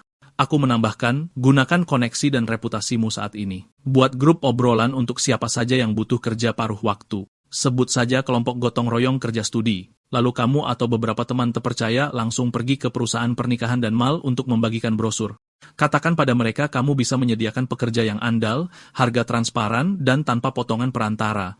Dan aturan terpenting, kamu sama sekali tidak boleh mengambil komisi seperti menteri itu. Ini harus tetap murni gotong royong. Liu Shua langsung setuju, tentu saja. Perkumpulan Siuk Hawaii semuanya adalah saudara. Kami tidak mengambil potongan. Setelah menutup telepon, aku sadar perkumpulan Siu Hawaii mungkin sebenarnya cukup bagus. Kartu kampus hanya mendatangkan arus kas, tapi jaringan dan koneksi, itulah titik awal yang sebenarnya. Ketika aku kembali ke tempat tidurku, Chang Hao masih merencanakan acara kumpul asrama setelah pelatihan militer. Aku menyuruhnya istirahat lebih awal atau dia akan menderita besok, tapi dia terus bertanya, Kak Zhou, menurutmu prasmanan hidangan laut atau hotpot? Aku langsung membalikkan badan, menolak untuk menjawab, seperti yang diduga. Pada hari kedua pelatihan militer, Chang Hao menjadi satu-satunya orang sial yang datang terlambat. Instruktur menanyainya. Saat aku memanggil untuk berkumpul, di mana kamu? Aku masih di jalan. Lebih keras, apa kamu belum makan? Dan saat menjawab, teriakan lapor. Chong Hao langsung berteriak, lapor. Tidak, aku belum makan. Kita berkumpul jam 06.30. Aku tidak punya waktu. Melihat dia berani membantah di hari pertama, instruktur menghukumnya dengan squat selama 30 menit, tapi si bodoh itu belum sadar betapa seriusnya itu, dan bahkan mencoba menawar. Ayolah Kak, 20 menit, boleh? Instruktur itu mengaum. Cepat ke sana dan squat. Jangan merusak pemandangan. Mendengar kemarahan instruktur, Chong Hao akhirnya bersikap baik. Melihat postur konyolnya, Su King tertawa dan bertanya pada Zhang Yinyan, Chang Hao-mu dihukum. Apa kamu tidak kasihan padanya? Zhang Yinyan hampir meledak. Kenapa tidak kamu saja yang bilang kamu Chang Hao? Seluruh keluargamu adalah Chang Hao. Instruktur berteriak lagi. Selama pelatihan, jangan banyak membuat masalah. Aku tidak punya waktu untuk membereskan omong kosong kalian. Dan jika merasa tidak enak badan, katakan lebih awal. Jangan tunggu nanti, sialan. Mendengar itu, aku cepat-cepat mengangkat tangan dan berteriak lapor, menyerahkan surat izin yang sudah aku siapkan. Melihat aku datang dengan persiapan, instruktur menyuruhku pergi ke ruang medis. Aku tidak bisa meninggalkan sekolah, tapi ini semua adalah bagian dari rencanaku. Waktu berlalu, dan tak lama kemudian sudah jam 3 sore. Saat itu, Zhang Yinyan sudah basah kuyup oleh keringat di bawah matahari. Dia berpikir, Zhou Yuan benar-benar rubah yang licik. Lalu dia pura-pura datang bulan, ingin menyelinap ke ruang medis juga. Instruktur melihat dia seorang gadis dan tidak menanyainya. Ketika Chong Hao melihat dewinya pergi, dia menirunya dan berteriak lapor. Instruktur membentak, "Oh, kamu datang bulan juga?" Chang Hao mengaku sakit perut dan meminta izin ke kamar mandi. Tapi instruktur bilang, bahkan jika kau berak di celana, kau harus tetap berdiri di sini. Saat aku berjalan santai kembali ke ruang medis, aku kebetulan bertemu dengan Zheng Yinyin yang juga sedang malas-malasan. Dia langsung mengejekku. "Pasiennya sudah kembali, cepat sekali kau sembuh. Kau bahkan sempat jalan-jalan." Aku menjelaskan dengan pasrah, latihannya sudah selesai. Aku masih harus melapor kembali. Benar kan? Setelah semua orang pergi, instruktur menahan Chong Hao. "Instruktur, ayolah, jangan lakukan ini. Aku tahu aku salah. Oke? Jangan banyak omong. Siapa namamu?" "Lapor. Nama saya Chong Hao." Mendengar itu, instruktur menepuk pundaknya dan menunjuknya sebagai pemimpin regu kelas 2 selama periode latihan. Kembali di asrama, dia langsung berlari untuk memberitahu Zheng Yinyin kabar baik itu. Sementara itu, aku berpikir bahwa bisnis kartu kampus pada dasarnya sudah jenuh sekarang. Setelah memberikan komisi kepada subagen, aku hanya akan mendapat keuntungan bersih sekitar 50.000 total. Lalu ponselku berbunyi, "Zhou Yuan, kenapa kau tidak ikut latihan hari ini?" Melihat pesan Sueching, aku tiba-tiba merasa sedikit iri dengan bakatnya. Jika aku jadi dia, aku pasti sudah menjual rancangan desain. Masing-masing seharga 50.000. Jual selusin saja dan kau akan sukses besar. Memikirkan itu, aku langsung bersemangat. Di kehidupanku yang lalu, aku sebenarnya menghasilkan cukup banyak uang dengan menulis novel web. Jadi aku langsung bertindak. Aku memposting teasernya di situs itu, dan bahkan menyatakan bahwa jika aku tidak bisa update 20.000 karakter sehari, aku akan memotong wortelku sendiri. Benar saja, begitu dimulai komentar langsung membanjir. Semua orang bilang mereka menantikannya. Sepertinya di kehidupan ini, aku akan mengambil kembali semua yang seharusnya menjadi milikku, dimulai dari dunia novel web. Pada hari kami sepakat untuk bertemu Zhang Yinyin, Chang Hao dan Li Chang sedang berpose di depan cermin dengan sangat narsis. Menatap bayangannya, Chang Hao menyombongkan diri. Pertemuan kelompok pertama. "Aku akan menjadi bintang paling terang malam ini." Aku menatap mereka berdua dengan pasrah. "Dilihat dari gayamu, kalian berdua berencana untuk menaklukkan para gadis cantik." Mereka berdua berkata dengan sombong, "Tentu saja, kemenangan ada di tangan kita." Lalu Li Chong langsung memeluk kaki Chong Hao dan memohon dengan tulus, "Kak Hao, kau dan Kak Zhou akan mengakhiri masa lajang kalian. Kali ini kau harus membantuku mendapatkan seorang gadis." Zhou Hao langsung menjawab, "Tidak masalah, serahkan saja padaku." Aku menatap mereka tanpa bisa berkata-kata. Bukankah kalian berdua terlalu berkhayal? Lalu kami tiba di gerbang sekolah. Zhang Yinyin menatap kami dengan marah. "Kenapa kalian terlambat sekali? Kalian membuat beberapa gadis cantik menunggu." Chang Hao menggaruk kepalanya dengan canggung. "Maaf, membuat kalian menunggu. Nanti akan kuganti." Lalu dia melihat seorang gadis berambut pendek berdiri di samping mereka dan langsung bertanya, "Hei, gadis cantik itu wajah baru." Zhang Yinyin memperkenalkannya. "Ini teman sekamarku, Lulin." Dia sedikit pendiam. Setelah semua orang selesai memperkenalkan diri, kami menuju ke restoran. 3 gadis cantik berjalan di depan, langsung menarik tatapan yang tak terhitung jumlahnya, banyak siswa yang terlalu malu untuk memalingkan muka. Tak lama kemudian kami tiba di restoran Toronto. Mata Li Chong berbinar saat dia menatap tempat yang mewah itu. "Ini prasmanan seharga 99 yuan? Mewah sekali." "Kak Hao, mengikutimu benar-benar sebuah berkah. Tapi aku jadi bertanya-tanya, di kehidupan sebelumnya, kita makan di prasmanan seharga 49 yuan. Kenapa Chong Hao begitu murah hati kali ini? Apa kepribadiannya berubah? Pokoknya, dengan begitu banyak makanan enak, akan sia-sia jika tidak dimakan." Aku berjalan ke area prasmanan. Su King mengikutiku dan bertanya, "Zhou Yuan, Chang Hao bilang gadis itu bukan pacarmu. Apa itu benar?" Aku menjawab, "Dia memang bukan pacarku saat ini." Su King berkata dengan kecewa, "Lalu kenapa kau berbohong padaku sebelumnya? Kau tidak seperti ini dulu." Aku menjawab dengan tidak sabar, "Apa kita dulu dekat? Kaulah yang terus menempel padaku. Aku tidak pernah berencana untuk berkencan dengan siapapun." Su King buru-buru menjelaskan, "Aku tidak harus berkencan denganmu. Kita bisa menjadi teman biasa saja." Aku menjawab dengan tidak sabar, "Mbak, kenapa kau terus menempel padaku?" Sambil diam-diam bergumam dalam hati, "Ada apa denganmu? Main tarik ulur denganku? Bukankah kau sudah cukup menyiksaku di kehidupan sebelumnya? Tolong maafkan aku karena mencintai kebebasan dan menolak untuk terikat." Melihat sikapku, Su King menjadi semakin tertekan. Tidak tahu bagaimana menjelaskan kehidupan masa lalunya dengan Zhou Yuan, dia mengubah pendekatannya dan berkata, "Apa kau percaya pada kehidupan masa lalu?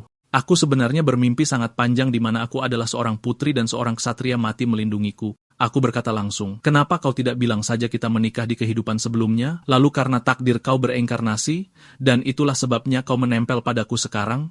Su King menatapku dengan kaget. "Bagaimana kau tahu?" Bagaimana jika ku bilang, aku benar-benar bereinkarnasi? Aku terkejut sejenak, lalu dengan cepat mengubah ekspresiku dan berpura-pura tidak mempercayainya. Kalau begitu, apa kau tahu nomor lotre yang menang besok? Su King membela diri dengan cemas, aku benar-benar bereinkarnasi, dan di duniaku, kau benar-benar suamiku. Kita sudah menikah selama bertahun-tahun. Kita bahkan punya seorang anak. Kata-katanya sangat menakutkanku, sampai-sampai aku menjatuhkan potongan daging yang kupegang. Seorang anak? Hatiku penuh dengan cemoohan. Tuhan, adili yang benar dan yang salah. Wanita ini bicara omong kosong. Setelah memastikan tidak ada orang di sekitar, aku berbisik pada Su King, SSST. Jangan katakan hal seperti ini pada orang lain atau mereka akan mengurungmu seperti orang gila. Daging di atas panggangan berdesis keras. Zheng Yinyan mengangkat gelasnya terlebih dahulu. Ayo, malam ini kita minum sampai puas. Semuanya harus minum, terutama kalian berempat. Chang Hao, mulai dengan menghukum diri kalian dengan 3 gelas. Pengumumannya yang tiba-tiba membuat kami membeku di tempat. Bereaksi dengan cepat, Chang Hao mengangkat gelasnya dan berkata dengan berani, baiklah, aku akan minum yang pertama. Takdir telah mempertemukan kita. Tidak perlu banyak kata. Ikatan kita ada di dalam arak ini. Mulai hari ini, kita semua adalah teman. Kami berempat segera mengikuti Chang Hao dan menenggak minuman kami dalam sekali teguk. Saat itu Sinyu menatap Su Qing dan bertanya, benar, Su Qing, kau dan Zhou Yuan berasal dari sekolah yang sama. Apakah kalian teman sejak kecil? Aku segera menjauhkan diri dan berkata tanpa daya, kami tidak akrab.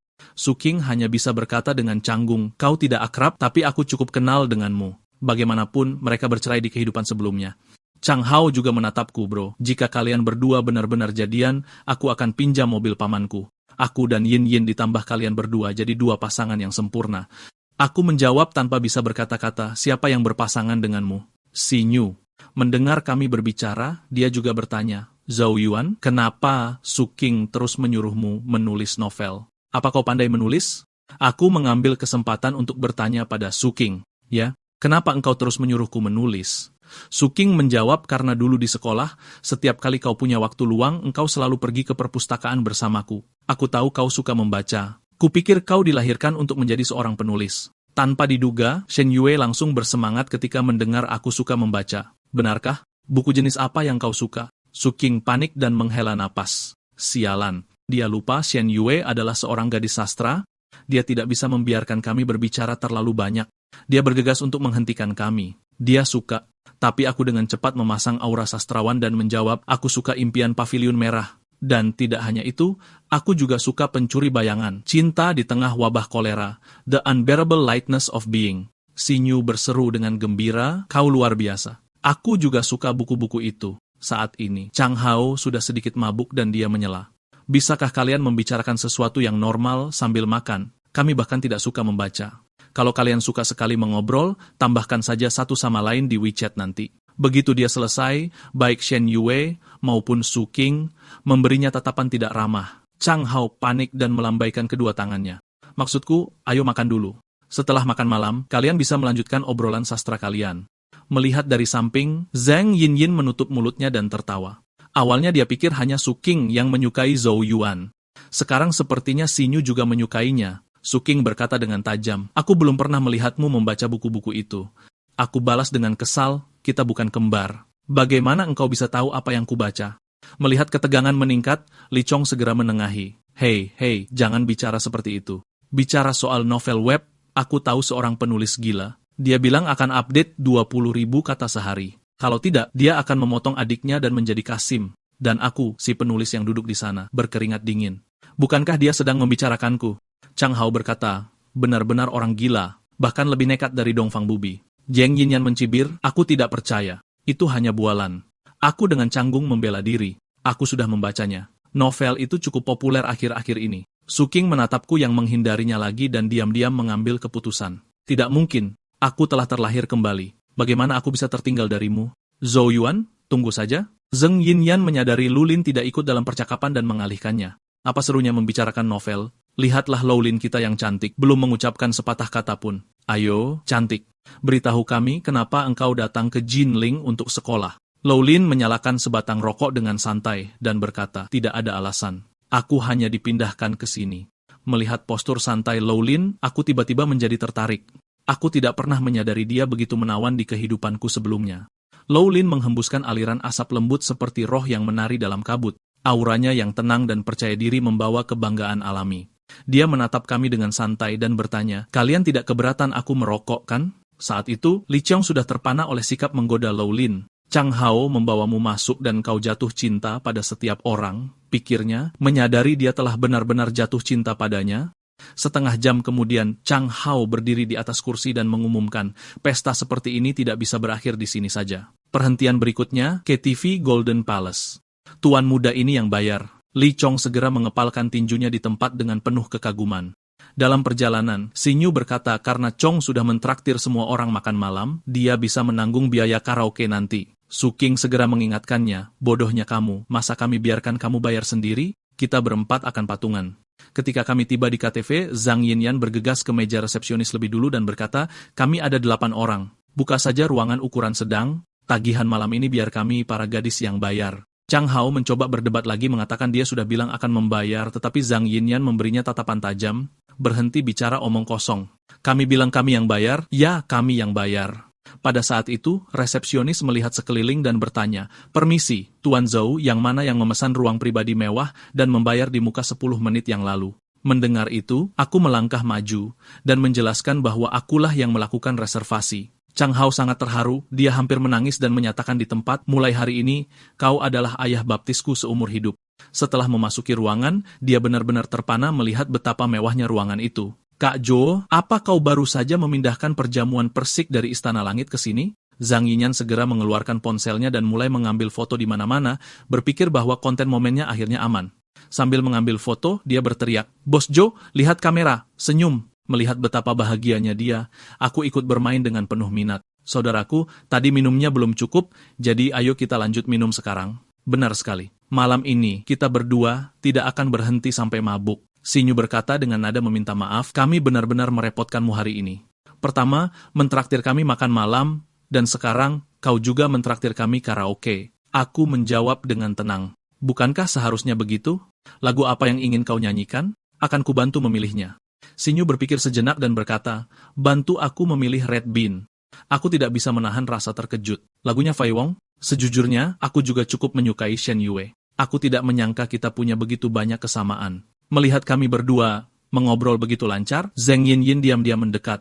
Setelah Shen Yue selesai memilih lagunya, aku hendak berbalik dan bertanya pada yang lain. Tetapi pada saat itu, lenganku tiba-tiba terhalang oleh sesuatu. Ketika aku melihat siapa orangnya, aku langsung tersipu dan menjelaskan, "Ini tidak seperti yang kau pikirkan.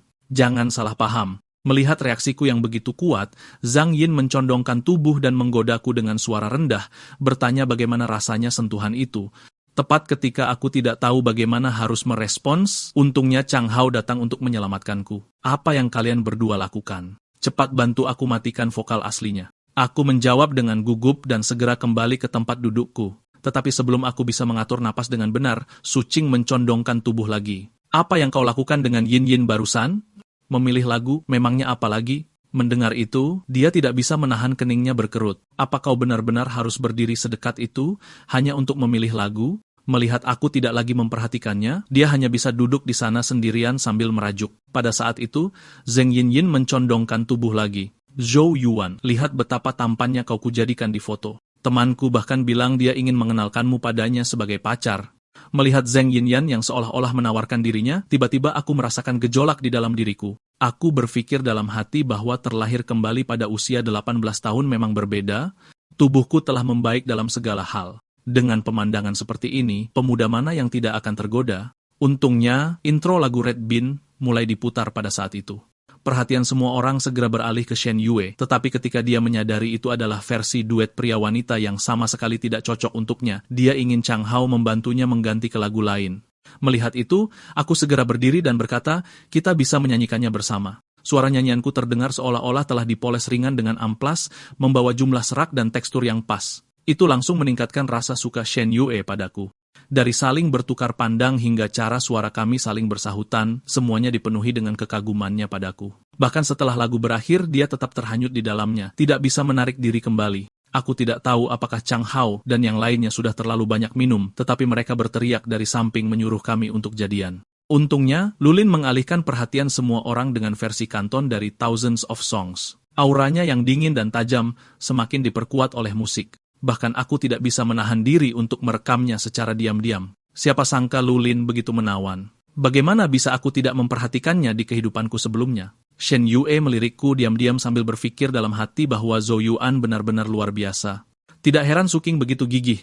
Melihat tatapan mabuk cinta itu, Su Qing langsung cemberut tidak senang. Pria semuanya sama, selalu menarik masalah. Setelah acara kumpul-kumpul berakhir malam itu, Shen Yue masih memujiku dalam perjalanan pulang. Zhou Yuan, aku tidak menyangka engkau bernyanyi dengan sangat baik. Aku menjawab dengan sopan, engkau juga tidak buruk. Su Qing bertanya lagi, apa kau benar-benar tidak berencana menulis novel lagi? Novel itu untuk anjing, kataku. Mimpiku adalah menjadi seorang pengusaha dan membangun kerajaanku sendiri. Jujur saja, jika engkau tidak terus mengejarku untuk sebuah hubungan, menjadi teman sebenarnya tidak buruk. Su Qing terdiam sejenak. Aku sadar kau benar-benar pandai berakting, tetapi dia dengan cepat menyadarinya. Setelah hidup kembali, dia akan membuat nama untuk dirinya sendiri di bidangnya sendiri, lalu membuat Zhou Yuan tunduk dengan sukarela. Dia tiba-tiba mencondongkan tubuh lebih dekat dan berjinjit untuk mencium pipiku. Aku terkejut di tempat. Bukankah kita seharusnya hanya teman biasa? Kata-kata wanita benar-benar tidak bisa dipercaya. Namun, Su Qing tampak licik dan berkata itu adalah dorongan semangat untuk seorang calon taipan bisnis. Mari kita bekerja keras bersama mulai sekarang. Setelah rombongan kembali ke asrama, Zhang Yin bertanya pada Lu Lin Li Chong, meminta WeChat-mu dan engkau benar-benar memberikannya? Jangan bilang kau menyukainya. Lu Lin hanya menjawab itu nyaman, membuat keadaan tetap tenang. Zhang Yin menambahkan, tapi cara dia memandangmu tidak bisa dibilang polos. Lu Lin tidak merespons lagi dan berjalan langsung ke kamar mandi sendirian. Saat pancuran dinyalakan, kabut halus menyelimuti seluruh tubuhnya. Tetapi, sebelum dia bisa sepenuhnya menikmatinya, Zhang Yin tiba-tiba masuk tanpa izin. Asrama baru ini benar-benar bagus, kamar mandi pribadi, tidak perlu lagi berdesak-desakan di pemandian umum. Mendengar itu, Lu Lin secara naluriah mengangkat tangannya untuk menutupi dadanya. Hei, kenapa kau masuk tanpa bertanya? Saat itu, ekspresi Zhang Yinian menjadi sangat hidup. Wow, siapa sangka milikmu ternyata semanis ini. Detik berikutnya, dia langsung dilempar keluar oleh Lu Lin. Sekitar setengah jam kemudian, Lu Lin kembali ke asrama dengan handuk mandi berwarna krem. Pipinya masih memerah karena hangatnya uap. Kamu sudah kembali. Ponselmu berdering terus. Mungkin dari Li Chang. Lu Lin mengambilnya dan melihat.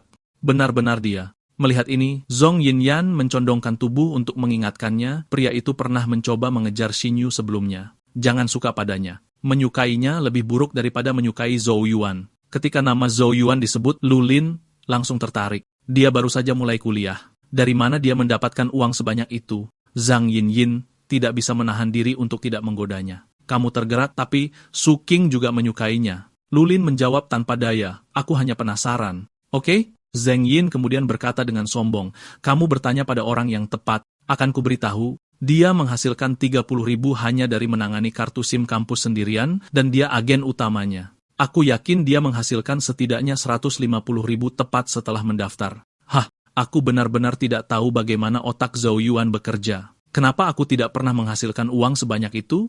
Pada saat ini, Shen Yue juga menghampiri setelah mendengar mereka. Apa yang kalian bicarakan? Tentang siapa yang cocok jadi pacar? Shen Yue tersipu dan berkata lembut, sebenarnya menurutku Zhou Yuan cukup cocok. Zhang Yin mengangguk berulang kali. Itu uang saku 40.000 sebulan. Betapa bahagianya itu, aku bahkan tidak bisa membayangkannya. Tunggu, tahan. Jangan-jangan kamu juga suka Zhou Yuan, kan? Dia mendekat ke Shen Yue dan berbisik, jika Zhou Yuan bilang dia ingin jadi pacarmu, apakah kamu akan setuju? Dilihat dari reaksinya yang malu-malu, sepertinya sudah hampir pasti. Saat itu, Su Qing menghampiri dan bertanya, apa yang kalian bicarakan? Membuat Shen Yue sangat terkejut. Dia terlihat seperti seseorang yang tertangkap basah oleh orang tua saat pacaran, diam-diam dan buru-buru menjawab, dan tidak ada apa-apa. Kalian lanjutkan saja mengobrol. Aku mau ke kamar kecil. Dengan nada peringatan, Su Qing berkata padanya, aku mendengarnya. Kamu bilang Zhou Yuan cocok jadi pacar, benar kan? Xinyi tidak benar-benar ingin mengakuinya, tapi dia sadar dia memang sudah mulai menyukainya. Aku tahu kamu juga suka Zhou Yuan. Bagaimana kalau kita bersaing secara adil? Siapapun yang dia pilih kita terima dengan lapang dada. Oke? Berbicara dari pengalaman, Su Qing mengingatkannya, Zhou Yuan tidak akan memilihmu. Xinyu menjawab, tapi aku mau coba. Kali ini, Su Qing tidak berkata apa-apa lagi. Terserah kamu saja. Dia berpikir, itu hanya ikatan dari satu lagu, tidak cukup untuk membuat Zhou Yuan jatuh cinta. Setelah lampu dimatikan, melihat asrama begitu sepi, Zhang Yinan bertanya, "Kalian tidak sedang mengobrol dengan Zhou Yuan kan? Kuberitahu ya, saat kita menyanyi malam ini, Zhou Yuan menyentuh dadaku. 3 lainnya tidak ada yang percaya padanya. Percaya atau tidak, jangan salahkan aku jika aku merebut Zhou Yuan." Tidak lama kemudian, Zheng Yinyin mengerutkan kening. Tidak bisakah orang-orang ini mengubah kalimat pembuka mereka? Selalu saja, "Kamu di sana? Kamu di sana?" Membosankan sekali. Sementara itu, Shen Yue membuka keyboardnya. Dia mengetik berulang kali, lalu dengan cepat menghapus semuanya. Setelah ragu-ragu cukup lama, dia membagikan lagu karena cinta dan menambahkan bahwa lagu itu sangat bagus. Lalu dia berbaring dengan gugup di tempat tidurnya, menekan ponsel ke dadanya, merasa penuh harap sekaligus gelisah. Haruskah aku benar-benar mengirim ini ke Zhou Yuan? Apakah dia akan berpikir aku terlalu banyak bicara? Segera, notifikasi ponselnya berbunyi. Shen Yue segera mengambilnya untuk memeriksa. Zhou Yuan telah membalas, "Bagaimana kalau kita pergi menyanyi di KTV bersama kapan-kapan?" Melihat balasan itu, hati Shen Yue berdebar-debar. Apakah dia juga sedikit menyukaiku? Hanya kita berdua? Apa yang salah dengan itu? Apakah tidak boleh? Pada saat yang sama, Lulin yang biasanya dingin tiba-tiba mengirimiku pesan di tengah malam. Kalimat pertamanya bukan halo, tapi pinjamkan aku 2.000 yuan, pinjamkan dan aku akan jadi pacarmu. Pesan itu bahkan disertai dengan foto seksi. Aku menyemburkan seteguk air langsung ke layar. Ketika ada sesuatu yang aneh, pasti ada tipu muslihat. Mencoba memancingku dengan cara ini, kau benar-benar terlalu tinggi menilai dirimu sendiri. Dalam sekejap mata, hari berikutnya tiba, dan pelatihan militer yang menyedihkan masih belum berakhir. Sementara itu, aku bersembunyi di UX sambil makan KFC. Dengan kecepatan menghasilkan uang seperti sekarang, aku mungkin sudah mengendarai Audi saat libur hari nasional. Hanya memikirkannya saja sudah membuatku senang. Saat itu, suara licik terdengar dari belakangku.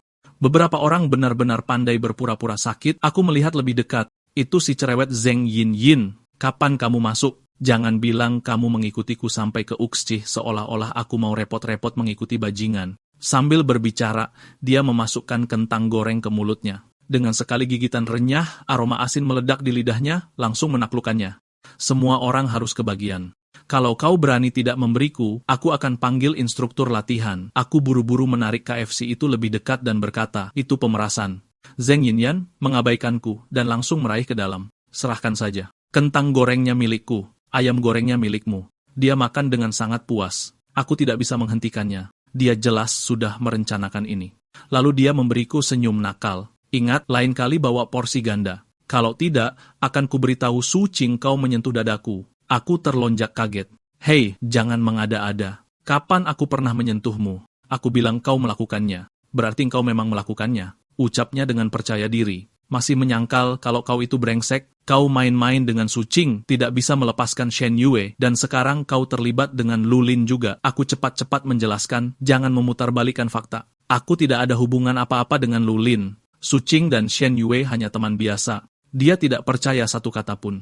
Wajahnya sedikit memerah saat dia menatapku dengan aneh. "Kau tidak sedang mencoba menaklukkan seluruh asramanya kan? Dengan tubuhmu yang seperti itu?" Aku menyuruhnya berhenti berpikir yang tidak-tidak. Lulin terus meminta pinjaman uang. Dia mungkin sedang dalam masalah, tapi aku baru saja bertemu dengannya, dan Li Chong yang mengejarnya. Zheng Yinyan memotong ucapanku di tengah kalimat. "Kalau tidak kau makan, letakkan saja. Jangan buang-buang makanan." Aku menghela napas dan berkata aku tidak seburuk itu, hanya saja Li Chong yang sial, mungkin dia sedang berusaha keras untuk membuatnya terkesan sekarang. Zheng Yinyan tertawa, "Mungkin dia senang melakukannya." Dia menunjuk sisa KFC, "Karena engkau begitu hebat, bawa lagi yang banyak malam ini." "Aku mau sayap ayam." Ucapku tak berdaya. "Apa kau berencana memerasku dalam jangka panjang?" Dia mengeluarkan 200 yuan. "Apa yang kau pikirkan? Malam ini aku yang traktir. Cukup bagus kan?" Aku ragu-ragu, "Tapi kita tidak akan bisa menghabiskan sebanyak itu." Dia menyeringai. "Aku akan membawa sisanya kembali ke asrama. Mereka adalah saudariku. Aku tidak bisa mengabaikan mereka begitu saja. Tunggu aku malam ini. Kau beli dulu. Kau pasti punya koneksi." Melihatnya begitu bahagia, aku akhirnya sadar kalau gadis ini sebenarnya cukup manis. Malam itu, Zheng Yinyin tiba-tiba mendorong pintu asrama hingga terbuka. "Teman-teman, lihat apa yang aku bawa." Ketika mereka melihat KFC di tangannya, semua orang terdiam. "Ayam goreng dan burger? Yin, dari mana kau dapatkan itu?" Dia cepat-cepat memberi isyarat diam dan berbisik, "Pelankan suaramu." Zhou Yuan yang menyelundupkan ini masuk. "Kalau kita ketahuan, habislah aku." Su Qing terkejut. "Sejak kapan kalian berdua jadi sedekat itu?" Zheng Yinyan tersenyum nakal. Ya, dia melakukannya demi seorang bidadari di asrama kita. Su King diam-diam merasa senang, yakin itu karena dirinya. Dengan lantang dia berkata, iya, semua berkat Nona Su. Ayo, semuanya makan. Tak satu pun dari mereka menyangka aroma KFC akan memicu kecemburuan di antara mahasiswa lain. Kenapa mereka dapat perlakuan istimewa? Aku akan melaporkan mereka. Sementara itu, asrama kami juga sedang makan dengan gembira. Seseorang mengeluh, Zhou tua, itu benar-benar keterlaluan membelikan burger untuk Yin di belakang kita. Aku bahkan belum sempat menjelaskan. Teman sekamar yang lain tiba-tiba berteriak, gawat Kak Yuan! Asrama Yin Yan dilaporkan. Instruktur sedang menghukum mereka di luar. Kami semua terkejut dan langsung kehilangan selera makan. Di luar, instruktur itu melotot dan berteriak, aku akan bertanya untuk terakhir kalinya. Bagaimana makanan ini bisa masuk ke sini? Zheng Yinyan segera melangkah maju. Lapor. Saya yang membawanya masuk, hukum saya saja. Instruktur itu mengabaikannya dan beralih ke Su King. Kamu yang jelaskan. Ada apa dengan burger-burger ini? Su King tidak ingin semua kesalahan dilimpahkan pada Zheng Yinyan. Dia berpikir, paling buruk mereka berempat akan dihukum bersama. Pada saat itu, aku melangkah keluar dari kerumunan. Lapor, saya yang memberikan makanan itu. Instruktur itu mengerutkan kening. Dan alasanmu? Alasan apa yang kubutuhkan? Karena gadis yang kusukai tinggal di asrama itu. Jawabanku yang santai membuat para gadis tertegun di tempat. Kepala instruktur bertanya dengan curiga, maksudmu pacarmu ada di asrama itu? Kalau begitu katakan, siapa pacarmu? Aku melihat sekeliling. Aku melihat Su King tampak sangat siap. Senyum jenaka muncul di wajahku. Di bawah tatapan semua orang, aku perlahan mengangkat jariku. Instruktur, itu dia. Berdiri di hadapan seluruh sekolah, aku mengumumkan dengan lantang, Zheng Yin adalah pacarku. Instruktur menatapnya dengan serius, lalu bertanya apa itu benar? Zheng Yin menjawab dengan percaya diri, tentu saja benar. Aku sedang ingin makan. Apa salahnya pacarku membawakanku makanan? Chang Hao berdiri di sana penuh penyesalan. Berpikir seharusnya dia yang maju lebih dulu. Instruktur berkata dengan dingin, baiklah. Kamu juga ikut saya ke gedung administrasi. Ini akan ditangani dengan serius. Melihat sikapnya, aku segera menjelaskan, kesalahannya ada padaku dan pacarku. Hukuman apapun yang kami dapatkan, kami akan menerimanya. Dia melanggar aturan, jadi sebuah pelajaran bukanlah hal yang buruk. Melihat kami berjalan pergi, Su King buru-buru mengeluarkan ponselnya, berencana menghubungi konselor untuk melihat apakah dia bisa membantu. Di kantor dekan, instruktur melaporkan seluruh kejadian dan menuntut hukuman yang berat. Direktur berdiri dengan wajah tegas, Instruktur Han, Anda benar, ini harus ditangani dengan serius. Sebelum dia selesai bicara, tiba-tiba terdengar suara permainan kartu dari komputernya. Direktur berdeham dan mengubah nada bicaranya. Begini, Instruktur Tan, Anda sudah bekerja keras. Instruktur yang serius dan bertanggung jawab sepertimu adalah teladan bagi kita semua. Saya yang akan mengurus sisanya. Setelah mengantar instruktur pergi, direktur menoleh untuk melihat kami berdua. Dia menunjuk Zheng Yin terlebih dahulu dan bertanya, apakah dia pacarmu? Aku mengangguk berulang kali. Lalu dia menunjukku dan bertanya pada Zheng Yin, apakah dia pacarmu? Dia menjawab tanpa ragu-ragu. Kalian berdua terlihat cukup serasi. Zheng Yin langsung berseri-seri. Terima kasih, Pak Direktur. Direktur itu jelas tertegun sejenak. Begini, selama latihan militer, ada aturan yang melarang menyembunyikan makanan. Kalian tahu itu, benar kan? Tapi karena ini pelanggaran pertama kalian, tidak akan ada hukuman resmi. Namun, kalian masing-masing harus menulis refleksi diri sebanyak 2000 kata dan menyerahkannya padaku. Aku langsung menjawab, terima kasih, Pak Direktur. Anda benar-benar baik hati. Pantas saja aku merasa akrab dengan Anda begitu melihat Anda. Zheng Yin, di sisi lain, tampak ngeri. 2000 kata. Aku bahkan kesulitan dengan esai 800 kata. Dia menoleh padaku dan berkata dengan lembut, hampir memohon, Zhou Yuan, bantu aku. Ya, kamu kan pacarku. Apa kamu tega sekali? Aku menolaknya mentah-mentah. Mimpi saja. Semua 4000 kata itu bagianmu. Detik berikutnya, direktur mengusir kami keluar. Apa kalian berdua pikir aku tidak ada? Kalau mau pamer, lakukan di luar. Dan jika instruktur bertanya, katakan kalian telah diberi sanksi berat. Jangan menempatkanku dalam posisi yang sulit. Zheng Yin balas berteriak. Direktur, Anda benar-benar orang yang hebat. Di jalan keluar, dia bertanya padaku, Zhou Yuan, apa kamu sudah memikirkan ini? Jika kamu yang menanggung kesalahanku, kamu yang akan dihukum. Aku mengangkat bahu dengan acuh tak acuh. Terus kenapa? Hukuman. Ya, hukuman. Lagi pula, hal sekecil ini tidak akan benar-benar menyebabkan sesuatu yang serius. Zheng Yin terdiam untuk waktu yang lama. Lalu, seolah-olah sesuatu tiba-tiba terpikirkan, dia bertanya dengan lembut, "Jadi apa kamu benar-benar mau jadi pacarku?" Tanpa menunggu jawabanku, dia meraih kerah bajuku, berjinjit dan mencium bibirku. Sebelum aku bisa sepenuhnya menikmati kehangatan yang tiba-tiba itu, dia sudah menarik diri. "Sekarang kamu harus mengantarku kembali. Aku bisa sampai ke pintu sendiri. Dan ini hadiahmu karena telah membelaku." Waktu beralih ke malam berikutnya. Zheng Yanyan, yang telah menungguku seharian di UX menelepon, "Zhou Yuan, apa kamu sengaja menghindariku? Kamu menyentuhku, kamu menciumku. Dan sekarang kamu tidak mau bertanggung jawab?" Aku menjawab dengan tidak sabar, membosankan. "Aku masih di luar. Kalau tidak ada lagi, aku tutup teleponnya. Tunggu. Saat kamu kembali, jangan lupa belikan aku coke. Dan, Zhou Yuan, aku merindukanmu." Baru setelah mengatakan itu, dia menutup telepon dengan sangat puas. Tetapi, ketika dia berbalik, dia menyadari Su Qing berdiri tepat di belakangnya. Dia bertanya dengan gugup, "Qing Qing, kapan kamu kembali?" Su Qing menjawab dengan dingin, "Aku sudah di sini sejak kamu menelepon." Dia tidak bisa mengerti pesona macam apa yang dimiliki Zhou Yuan, sampai-sampai membuat semua teman dekatnya jatuh cinta padanya. "Aku beritahu kamu sekarang, Zhou Yuan tidak akan menyukaimu. Sebaiknya kamu berhenti membuang-buang usahamu." Zheng Yanyan membusungkan dadanya dengan bangga. "Terus kenapa? Hanya kamu dan Xinyu yang boleh menyukainya. Kenapa aku tidak boleh? Mungkin Zhou Yuan suka seseorang sepertiku." Saat itu, Xinyu kembali ke asrama. Melihatnya, Zheng Yanyan berbicara terus terang, "Waktu yang tepat. Karena Xinyu juga ada di sini, aku akan mengumumkan ini dengan benar. Mulai sekarang, aku bersaing dengan kalian berdua untuk mendapatkan Zhou Yuan." Xinyu membeku. "Kamu tidak bercanda, kan?" Saat itu, telepon Zheng Yanyan berdering ketika dia mengetahui bahwa Zhou Yuan sudah tiba di lantai bawah. Dia berjalan melewati kedua saingannya dengan senyum puas. "Aku akan ke bawah untuk mengambil coke yang dibelikan Zhou Yuan untukku." Melihat itu, ekspresi Su Qing menjadi serius. Mungkinkah Zhou Yuan benar-benar menyukainya? Saat Zheng Yanyan sampai di lantai bawah, dia tidak lupa untuk tetap berakting demi dua saingannya yang menonton dari atas. "Ah, kenapa kamu baik sekali padaku?" Aku mengingatkannya dengan tenang. "Kolanya seharga 3 yuan. Jangan lupa transfer nanti." Balasannya adalah sebuah pelukan yang erat. "Aku hanya ingin pelukan. Apa kamu sibuk nanti? Mau pergi duduk-duduk di suatu tempat?" Melihat ekspresinya yang terlalu menyanjung, aku menolaknya tanpa ragu-ragu. "Maaf, aku sudah ada janji." "Dengan siapa? Laki-laki atau perempuan?" Aku menoleh sedikit. "Di sana." Dia sudah datang. Zheng Yanyan membeku di tempat. Dia tidak pernah menyangka orang yang punya janji kencan dengan Zhou Yuan adalah Lulin yang biasanya pendiam dan tertutup.